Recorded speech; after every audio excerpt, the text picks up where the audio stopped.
been a long time since I first announced our Minecraft movie. We've taken our time to assemble an incredible team and to create an original, fun-filled take on the Minecraft universe. From us at Mojang, our partners at Warner Brothers and Legendary, our talented director Jared Hess, and some amazing content creators, we're bringing Minecraft to the big screen in a way you've never seen before. All with the goal of authentically capturing the spirit of Minecraft by working with people who play, love, and care about the game as much as you do. Let's hear from some fellow Minecrafters and take a closer look at how we made this film. Let's do it, and action!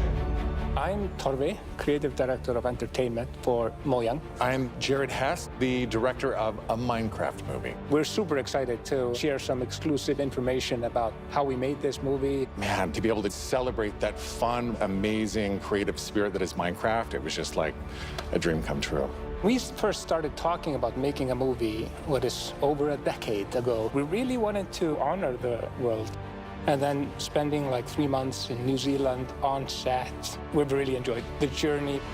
We thought a lot about what kind of movie to do, and we chose live action because it's not something that's been seen before on this scale. Creators have made such amazing stories and short films and content in the animation space, and it was like, oh, this is the chance for us doing a film to do something different. And also kind of wish fulfillment, because I always wondered, like, what would happen if I would wake up inside the Minecraft world? Like, how would I survive, and would I survive at all? The idea of being human beings that are actually going into this cubic dimension of the overworld and how those characters are engaging in that space. And it just seemed like so much fun. Everything is cubic, like everything is blocks. We had just an absolutely amazing crew of talented artists. You know, our production designer, Grant Major, he was the production designer for the original Lord of the Rings trilogy. We also are working with Weta, and they all had their own personal relationship with the game. So when they started designing and drawing, it just really popped. What I like about what you did is that the choices you make, they support the story and the character. Part of that is because just like every Minecrafter, every player, they bring their own original story to what they're doing.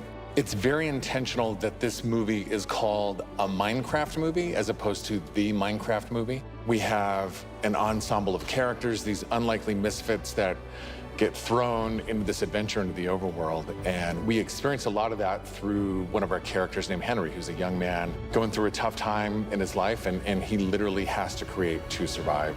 You know, I saw him on the page and I was like reading the script, like, oh wait, he's like, you know, a young kid hanging in his room, like building and making stuff. But that's what he is. He's like a maker and he's a creator. Such a big part of Minecraft has been the creator community and modding. So we thought that Henry, the Henry character, could represent basically the modder, the person who takes the vanilla game and tweaks it and adjusts it, and then he comes into the Minecraft world and he meets Steve, and Steve knows everything about vanilla Minecraft. We've always said that Steve isn't really a character. Like, Steve is what you make him, right? Yeah. And we've all embodied Steve and been Steve and done different things. So our Steve in this movie is Jack Black. He's such a huge fan of the game. After a long day of shooting, he was up until the wee hours of the night playing. It was so funny because he would show up and be like, oh, dude, Hesmo, dude, we got to try this thing, dude. You know, some build that he did or something gnarly that happened to him. He just loves the idea that he's able to bring his version of Steve to life.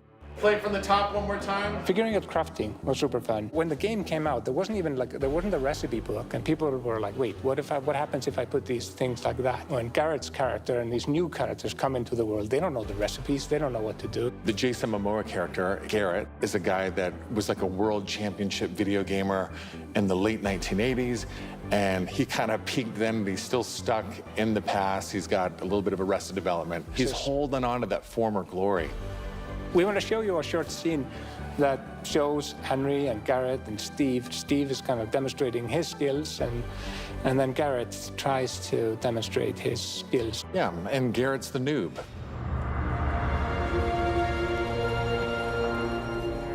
This is a crafting table.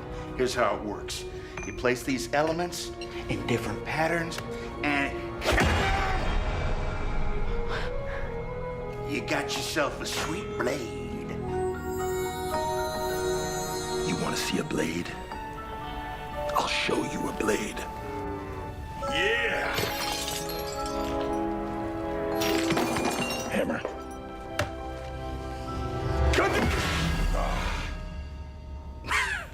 That's okay, bud. Buckets are useful here.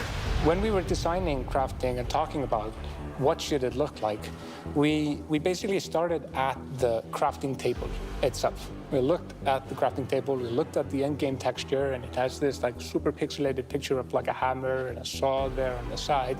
So obviously that was built into the real-world crafting table. So it got this hammer, and we figured we honored the 3x3 grid perfectly, and thought it would be cool and kind of fun and gratifying to just give it a massive whack and then have things appear. I remember when we were trying to figure out the size of the block that you break itself. Look, when Steve holds a block, it's like this big. And there we actually found out that going 1 meter by 1 meter, which is like, 3 feet by 3 feet, is actually too big. So we scaled it down, and the scale's like 60 centimeters cubed, which is 2 feet by 2 feet by 2 feet. And then in the background and maybe in the foreground, we sometimes scaled it down a little bit, but we would always honor powers of 2, because we're programmers and we like powers of 2.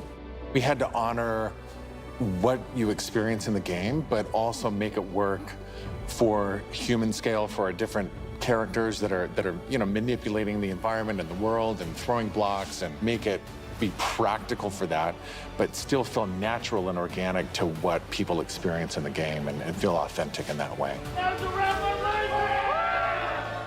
This has been so much fun talking about the movie, everything that's gone into making it, all of the ideas, the point of view, and we cannot wait to share this movie with the world. Yeah, super excited. See you in the overworld. Yeah.